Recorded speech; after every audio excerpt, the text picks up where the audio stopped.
You're listening to online pet health webinar podcasts with your host, Dr. Megan Kelly. Continuing education for veterinarian rehabilitation therapists. Learn more at onlinepethealthwebinar.com. Hey everyone, it's the Veterinary Rehabilitation Podcast and I'm your host, Dr. Megan Kelly. Today our podcast is sponsored by the Equine Symposium, and we have one of the lecturers that are going to be lecturing at the symposium, which we're going to chat a lot more about at the end of the podcast. And so today we're going to welcome Lesley Goff. She is from Queensland in Australia. She's an animal physiotherapist and she actually treats humans as well as animals. And she has done extensive research in the sacroiliac joint and the pelvis, but interestingly in humans and horses. So this is her area of interest and her expertise. And I'm very excited to chat to her. Welcome, Lesley. Thank you very much. Lesley, I'm looking forward to seeing you in South Africa, which is going to be in next month, April 10th, I think, to the 14th. Is that right? That sounds right, yes. Yeah, and one of the topics you're going to be chatting about is back pain, and I thought it'd be really nice just to get you onto the podcast just to chat about, just to let people know sort of all the things that you're going to be talking about and to give them a little bit of a taster. Okay. You know, back pain is something that is so common in horses, and you know, back in the day when I used to do acupuncture on horses, I used to find it was probably the condition that I used to treat most with acupuncture. People would phone me. And one of the things that I used to find is that they often didn't really have symptoms. You know, it was more due to poor performance. How often do you find that, you get referred cases that have poor performance compared to symptoms of back pain? Well, as an equine physiotherapist, that would probably be the biggest caseload that I'm referred is the horse that has poor performance. And I think it's because back pain and also the related sacroiliac pain are sometimes difficult to diagnose. It's a very difficult area. You can't just, easily x-ray some of those deep structures. You can use ultrasound. You can certainly use analgesia and those sort of things. But I think traditionally it's been a little bit more difficult to diagnose. So often you'll get a horse with poor performance where it's perhaps just not a horse in frank pain, but a horse that just can't do what it's supposed to do. And often that's attributed to back pain, because usually they've done a whole veterinary workup of the lower limbs and lameness workup to rule out any problem further down. And now, with back pain, obviously we have primary back pain and secondary back pain. Yes. What is the common type of cases that you see? Well, I would most commonly see what I class as secondary back pain. However, there are things that cause back pain, the primary causes of back pain. And I think because we often don't even know what is underlying, because the area is not that easy to image. You can't often see what is in the vertebrae unless you, euthanize the horse and dissect it out. So often we don't know what is underlying. So it's even a little bit difficult to say that you can delineate between primary back pain and secondary back pain. But we certainly know there are different pathologies that exist in the horse's back, such as hissing spines, intervertebral disc disease, and arthritic change or degenerative change.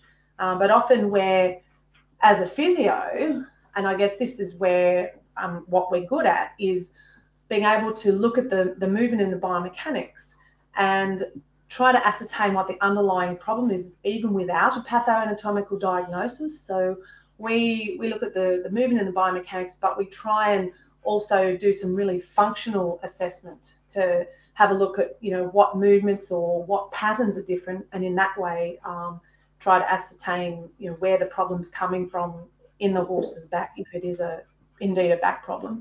Sometimes we're referred horses with secondary back pain that is indeed secondary to something in the lower limb or even in the hoof that has not been properly diagnosed or is very subtle and therefore difficult to diagnose there as well. What are the type of symptoms that an owner might see, that they might notice in their horse that is suffering from back pain? So any movement type of things, like is it like from the hind limb? I know from when I was consulting, a lot of the time they had decreased propulsion in their hind limbs. Are there any other things that you could maybe just suggest to us that horse owners might say that might actually think, oh, that might be a back issue? Yes, well, certainly decreased propulsion is one of them. The other is just generally the inability of the horse to find that round frame, perhaps difficulty going on a small circle one way. Often they're asymmetrical. More to do with lumbosacral problems, but the transition into canter is a big one as well. The horse will often have a little bit of difficulty, will be rough, and with in some cases will even buck and kick out. But there's even things that owners and riders can notice on the ground, or even when they're handling the horse, like perhaps the horse showing girth aversion behaviour, which has often been attributed to the pectoral area under the horse's abdomen where the girth does up. But when you're doing up the girth on the horse, you're also cinching or pulling the saddle down on those areas of the spine and where the ribs join the spine. So there's lots of signs that that owners can note on the ground as well as written. And sometimes it's just lack of the appropriate musculature as well. They might say, oh, my horse does not have a top line, which we know is the combination of gluteal and apaxial muscles in the horse. But, they might be a little bit concerned even about how the horse appears. And how often is that, when you say they don't have the right muscles, how often is that due to incorrect training, or that they haven't just conditioned their horses correctly? Well, I think it's a bit of a blurred area because, they may not be able to condition their horse properly because the horse could be limited by pain as well. But sometimes it is just, perhaps even poor nutrition, poor riding, poorly fitting tack as well, and an inappropriate level of training for perhaps what the rider is trying to do with the horse. You said about tack. I can remember saddle fitting being a huge thing when I was doing my acupuncture, and a lot of the time we had saddles, and I think obviously because they cost such a lot of money, people tend to just have a saddle and then get another horse and then use the same saddle, and sometimes they don't fit. What do you find with saddles in your area? Is that a problem that comes up often? It is. It's a huge problem. And it is to do with the fact that of cost, saddles are, thousands of dollars.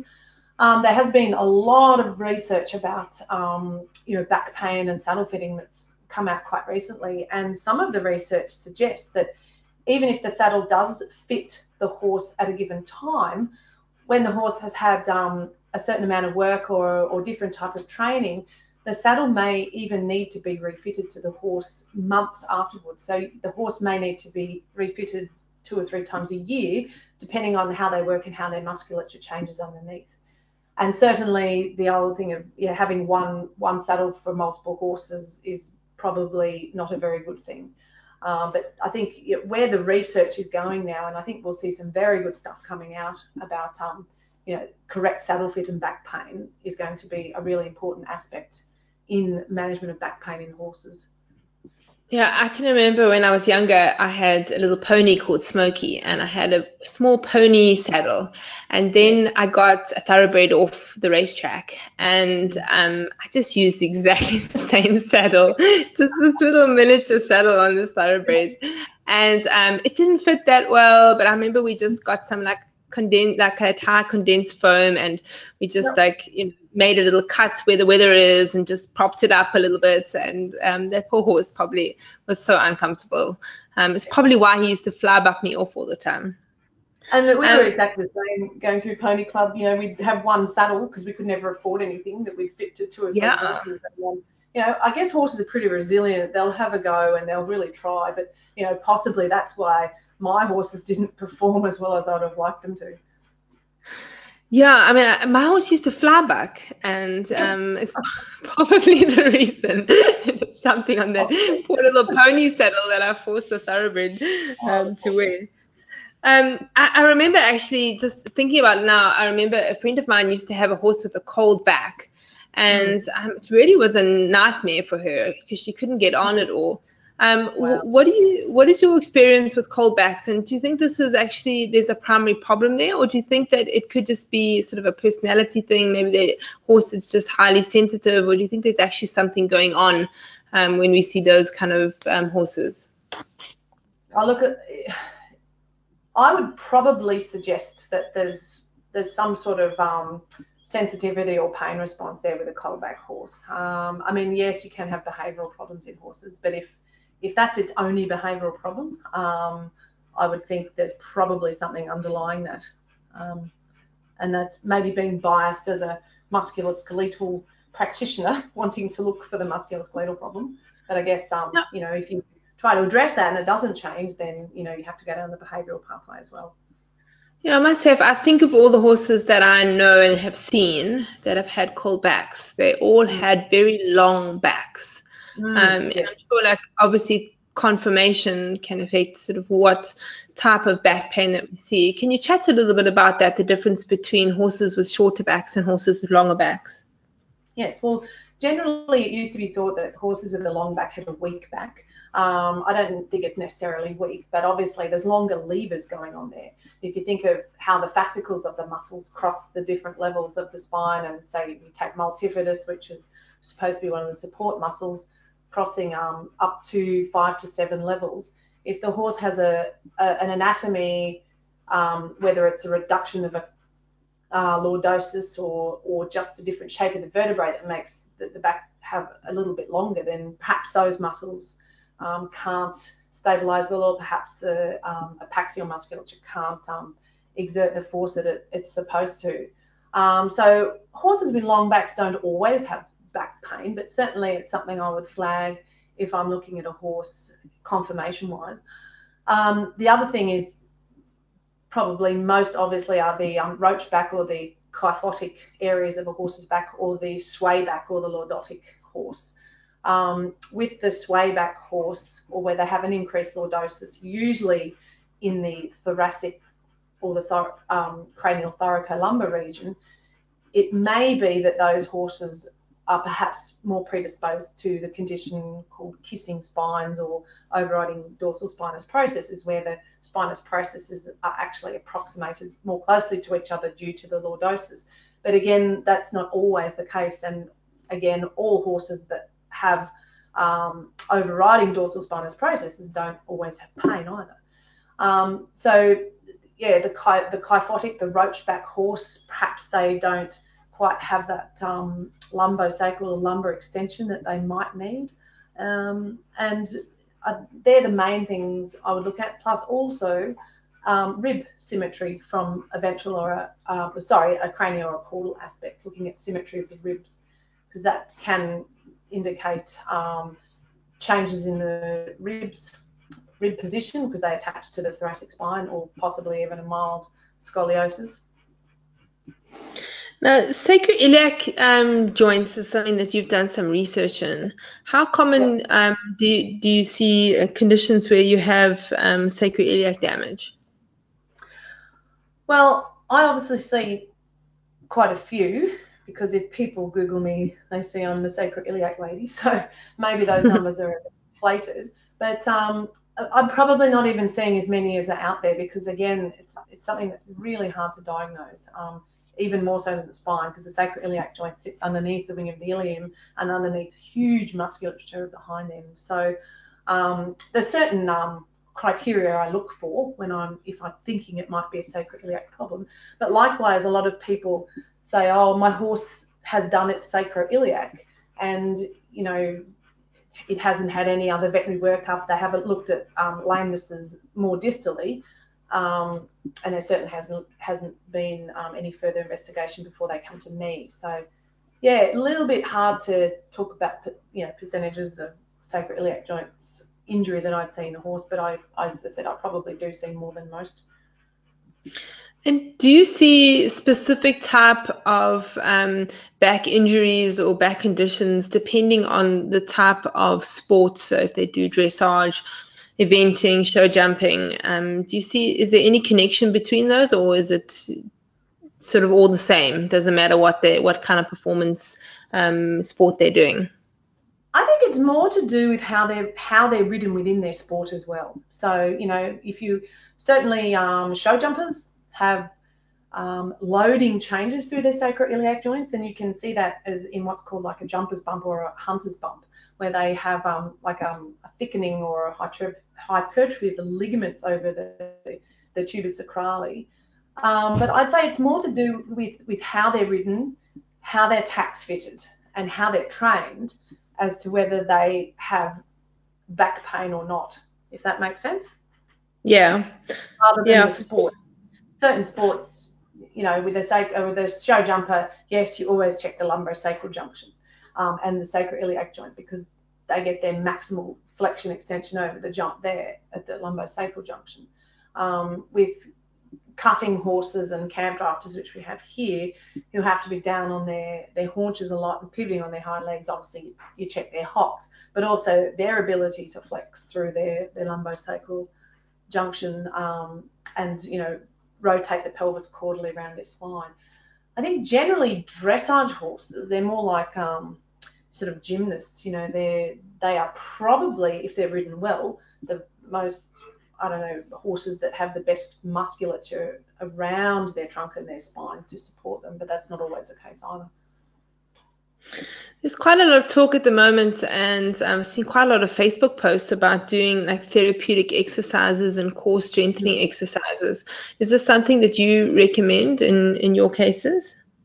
Yes, I do, because if someone comes to me and I see a movement restriction or a movement dysfunction, and I take on my box of tricks to help that horse, particularly if the problem's been there for a time, if you don't give people things to do to maintain those changes, which is usually the therapeutic exercises or stretches or something they can do at home, sometimes those changes don't hold, particularly if the horse is used to moving in a certain way. So I think therapeutic exercises for maintaining the changes we achieve in our treatment, but also therapeutic exercises to address those muscles that, you know, aren't doing their job, aren't supporting the horse's spine enough, are very important.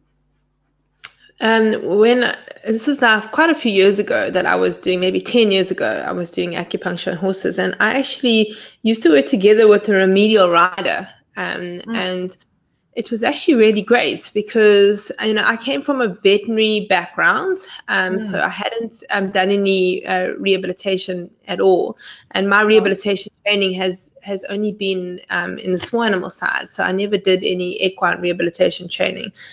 So just from my knowledge as a vet, and then having done my acupuncture course, and because I was a rider, I started thinking, oh, well, I can now do some horse work, and started doing this acupuncture. But I didn't have the knowledge with that, you know, all those therapeutic exercises, and I knew that something had to be done. And I had a great relationship. I worked together. It was a chiro, a physio, myself, and this remedial rider. And as a team, we really worked well together. And I saw, you know, when she was riding these horses, just the changes was unbelievable. And often, you know, the owner doesn't have the ability to be able to do what needs to be done. Just a riding ability, actually, to be able to get them to do so. I don't know how many of those type of remedial riders are out there, but she was wonderful. Really, really helped with my outcomes. It makes a huge difference. And my really good riders, my top level riders, often I'll give them ridden exercises to do because they can just do it so well. But certainly not everybody is at that level. So most of the stuff I'll give people to do with their horses is groundwork or just in-hand work. Yeah, I can remember a lot of the cases that I used to just continually see with the same injuries, you know, we just weren't getting anywhere, usually was with the less experienced riders. And they were the first to admit it, you know, that they didn't have the experience and so worried that they were doing things to worsen the condition. Lesley, thank you so much for taking the time to chat to us. You obviously going to be lecturing at the symposium, the Equine Symposium in April. I wanted to ask you, what are your lectures that you're going to be doing? You're doing quite a few lectures there, I know. I think I've got 6 lectures. There's one on equine back pain. There's a couple on the sacroiliac joint. One's looking more at the biomechanics. one's looking more at functional treatments. I'm giving a lecture on the cervical spine and temporomandibular joint, the thoracolumbar spine, and also a lecture on elastic taping for horses. Oh, interesting. Elastic taping is one of those great things you can use like a therapeutic exercise, or to even help the horse to move in a better frame. So hopefully that'll be a very interesting program for everybody. Wow, and I think you've got 2 other colleagues coming with you, don't you? Also to be speaking. So, guys, those of you that want to have a quick trip to South Africa, it's not too late. So for those internationals and those therapists that are in South Africa, it's from the 10th to the 14th of April. I'll put the link in the description of the podcast, so if any of you guys are interested. And you're going to be doing a little bit of traveling a bit too, aren't you? You're going to the elephant. Yes, this will be the 4th time I've been to South Africa, and I absolutely love it. And there is so much I haven't even begun to see. So I've never actually done a small day tour or a couple of day tour of a park. So I'm going to have a look at the Addo Elephant Park. So I'm really looking forward to that, and then just a beautiful drive along the garden route, because I've done it west to east, but I haven't done it east to west, and I love Cape Town, so I want to spend a couple of days there as well. I'm so looking forward to it. And we're going to be having the IAVRPT conference here in 2021, so I hope you're going to be coming through for that, Lesley. That is going to be fantastic. And there's one thing the South Africans do, is they put on a very good conference. So I'm so excited about this symposium. I'm really excited about the IAVRPT as well, because it's going to be fantastic in its content and also just the hospitality that the South Africans have. Awesome. Thanks, Lesley, for your time, and looking forward to seeing you in April. Travel safely, and we'll see you soon. Thank you very much. For more information on continuing education opportunities for veterinary rehabilitation therapists, please go to www.onlinepetshealthwebinar.com. Thanks for listening, and don't forget to subscribe to my podcast so you don't miss out.